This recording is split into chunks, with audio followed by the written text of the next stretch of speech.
Buranın patlıcanı çok özel. Çünkü buranın toprağı çok özel.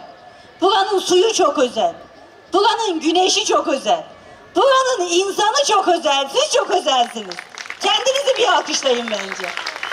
Bunu siz kendiniz hak ediyorsunuz. O yüzden biz de 300 bin fideyi çiftçimizde buluşturuyoruz.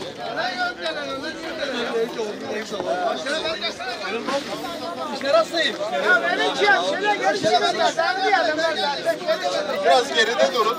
İsmini çağırdığımız gelecek. Rahat olun, çabuk biter.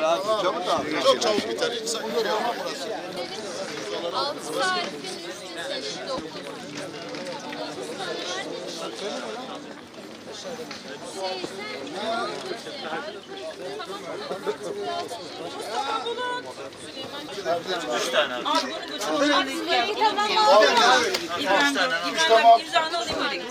Tamam. Abdullah amca. Servet abi gel. Tamam. Servet abi. Cuma Bozan. Domates. 2 tane. İmza alacağım.